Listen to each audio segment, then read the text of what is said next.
right. So I tried to save Christmas this morning because I just don't like other people's Christmas plans, and I don't know. Stuff is getting to me, but in a good way. And I'm trying to do better things. I don't know. Anyway, this song is dedicated to my mom because I swear if I was British, this is what my mom would sing to me. And it helps me a lot. So, rain spat in my face. Thanks a lot, mate. And I lost a tenner on the way.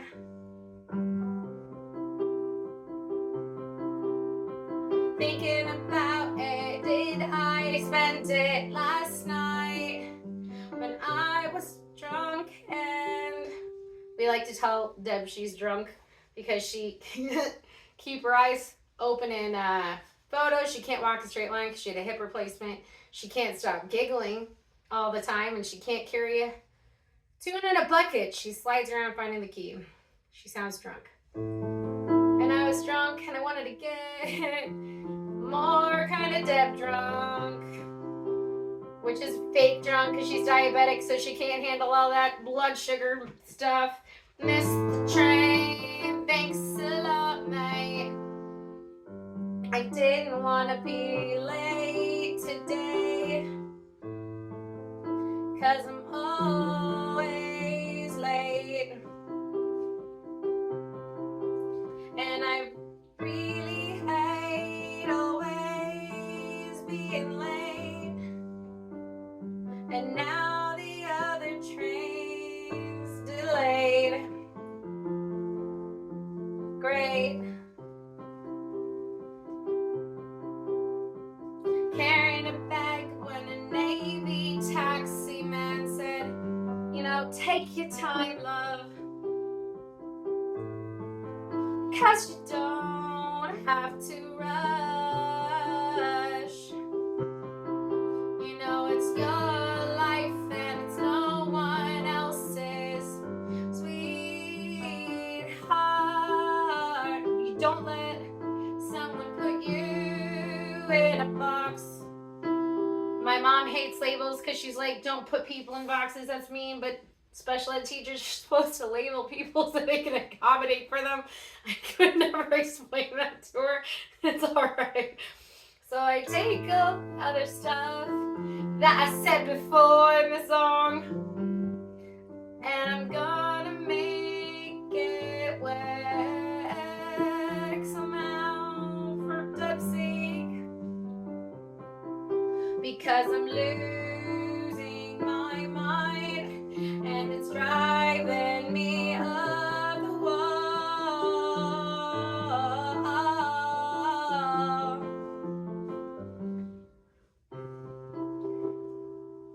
I would tailspin in an anxiety attack, just like little Elda, with her nervous Nelliness. And my mom would say, like, she would say to Elda, breathe, God's got this.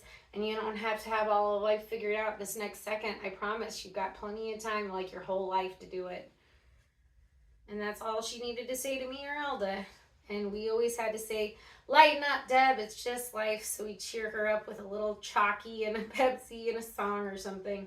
But I just use music and dancing because that doesn't give you diabetes problems.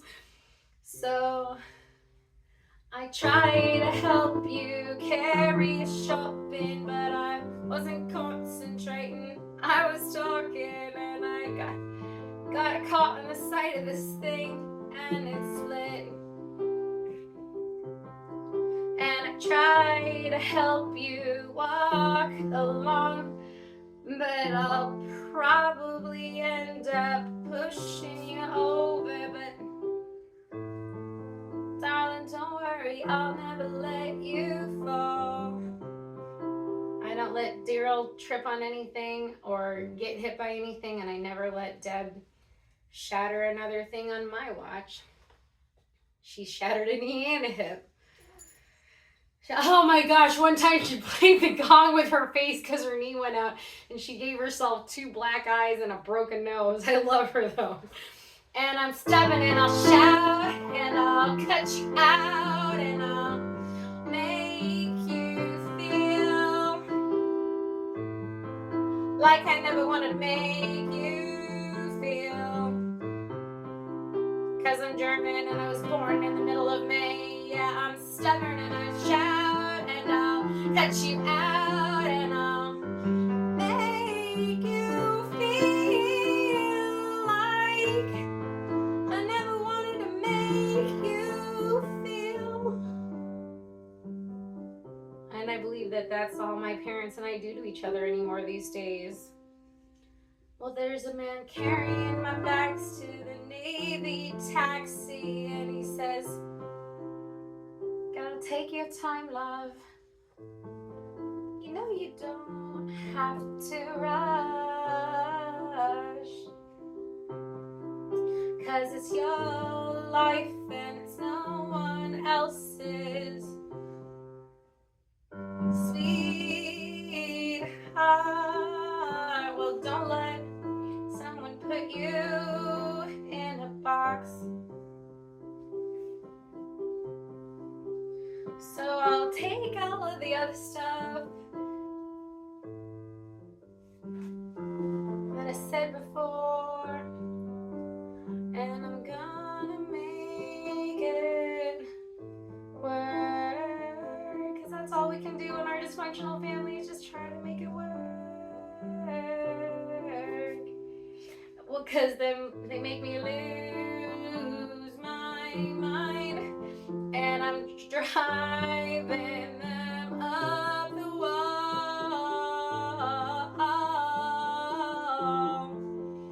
That's what we do. I guess that's what we think love is, but I know that's not Jesus. It's Tower of Babel, broken world stuff, but it means where we're at, and God reconciles our differences, doesn't he? So this time it'll be different. Yeah, this time it'll be different. 'Cause maybe this time it'll be different. 'Cause we'll let Jesus reconcile our differences, and maybe it'll stick this time instead of having to do it again. This time, yeah, we can be different. This time, yeah, we can be different. We can stop the cycle of abuse. Maybe stop punishing each other for our differences. It's a lot like Merida and her mom off of Pixar. Ugh, Mom, not the legends. But she's my bear. And I would stand between her and the bear killer any day of the week plus Friday. I'd give her all 4 of my kidneys I might have. I know she'd give me all 4 of hers that she knows she has. And that's ridiculous, but that's my mother-daughter relationship.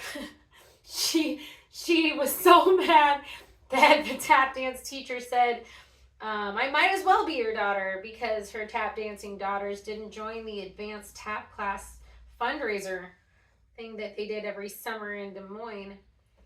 And she was bringing me and Kate, and we were Deb's daughters, though. So Deb, out of a fit of German rage and impropriety, joined advanced adult tap dance and made my sister and I wear the most horrendous neon socks. And she put one of us on one side and the other of us on the other side.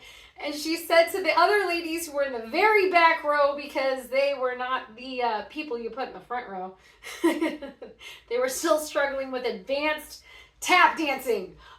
She said, all right, turn with them, move with them, don't fall down, and they don't know that we don't know what we're doing, and follow the twins. I was just like, yeah! That was me and my mom.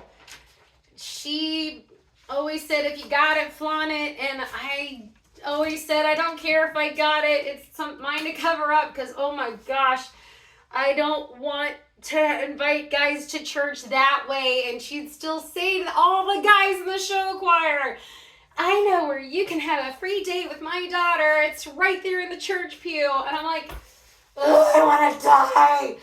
And I put my purse between me and whoever showed up, because they were usually the creepiest of creepers in my high school. After she'd say that, with us dressed like we were dressed in show choir, which they made us do our makeup like streetwalkers so we could see our facials from across the gymnasium. I was just like, I'm not a streetwalker for Jesus, Mom. And she's like, you know what? Those boys might never hear about Jesus otherwise. And I said, this is my purse. Your hand crosses it, and I'm going to stab it with that pen in the attendance folder. Do you understand me? Say yes, ma'am. And they go, yes, ma'am. Because I was not a touchy-feely girl. I was more like my dad. My mom and my sister are such touchy-feely girls. And I swear, some days, like, my mom wouldn't, like, I don't know, rub my arm or pat my bottom or fondle my hair. And I go, do you hate me, Deb? Because you haven't touched me once today. And I'm worried about our relationship.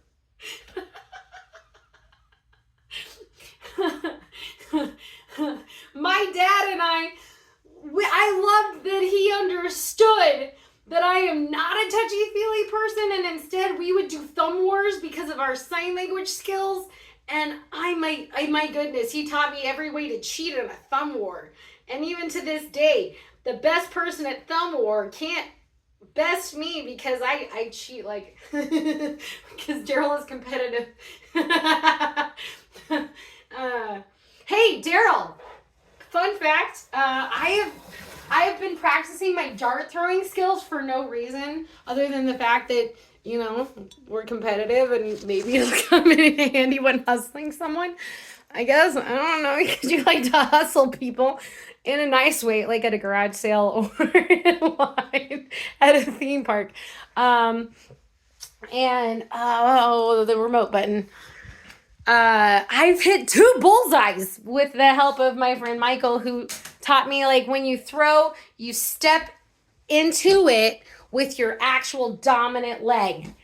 And then you throw. And, like, pointing with your other hand helps, but it's really the faith that gets it to the bullseye. And you gotta have faith. And I was like, oh, that's my middle name. So I've hit 2 bullseyes.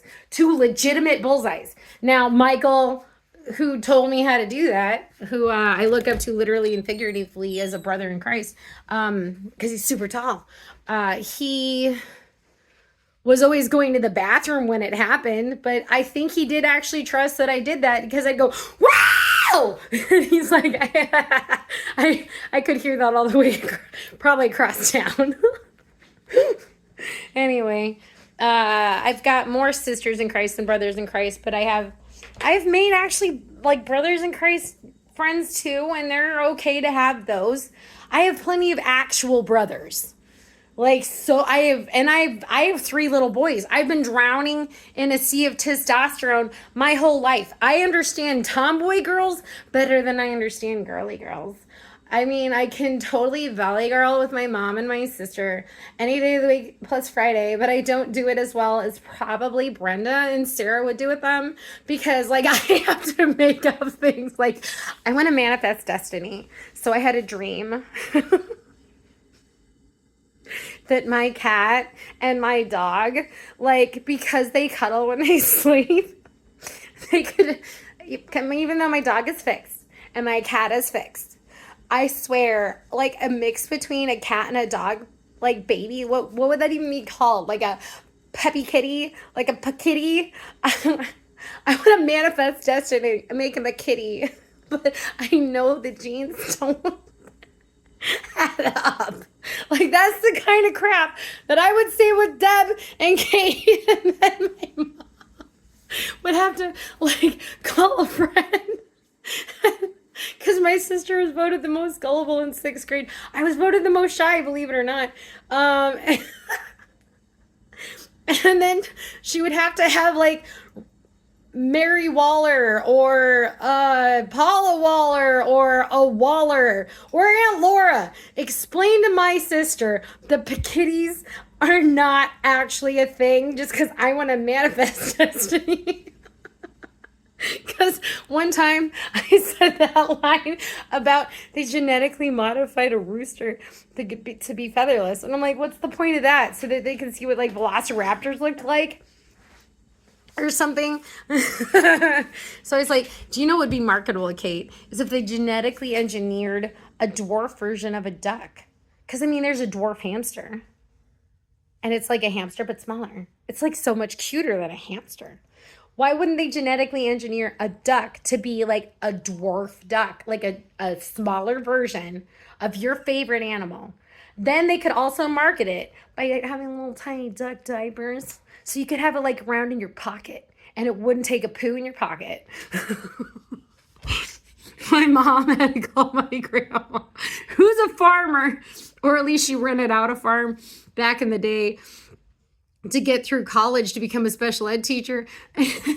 She had to have my sister hear from my grandma that they cannot genetically engineer dwarf ducks.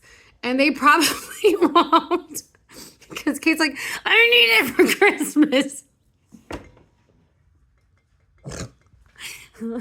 The animal that I would have them genetically engineer a dwarf version. My favorite animal of all time is a butterfly because they're like the most delicate creatures on the face of God's green earth, and yet they can fly through a hurricane unscathed. So, I mean, I know he said float like a butterfly, sting like a bee, but I think he meant like float like a butterfly, don't get stung like a butterfly, because like that's the point of boxing, is you want to float and you want to get your sting in. I mean, I guess the sting like a bee still goes there, but you don't want to get hit. You want to avoid getting hit and you want to get in as many hits as you can. So Muhammad Ali was only partly right. I also like the metamorphosis phase between caterpillar and a butterfly, and I learned somewhere that they've like been researching the metamorphosis more deeply. Caterpillars literally disintegrate into that chrysalis or cocoon. Depending on if it's a moth or a butterfly, it's either a chrysalis or a cocoon. That's the difference between those two words too. I've been researching that because I mean, I'm obsessed with this insect, which I don't usually generally like insects, but butterflies and ladybugs are the exception of that for me. Oh my gosh, they're gorgeous and they help things. That's relentless. His name is literally relentless because he's relentless. My favorite is this chicken that is salt and peppered. Her name is Louise, or his name is Louis. We haven't found out yet. Not fully grown. Either way, princess material. Louise or Prince Louis. Oh my gosh. Louis? Heck yeah. I was reading a book from Kate DiCamillo, and it has like a salt and pepper chicken on the front, and her name is Louise, and she's courageous. So I said, ooh, cool, Diane, can I name your chicken? She goes, that one doesn't have a name. I was like, cool. She goes, yeah, but we don't also know if it's a boy or a girl yet. We haven't seen if it lays eggs or not. I'm like, okay. So I'll be able to update you on if it's a boy or a girl when it finally grows up. Now I have to go catch my cat because she escaped her cell and is kind of taking liberties and might fight with Pumpkin if they run into each other. She's hunting Pumpkin. I gotta go get her. Bye.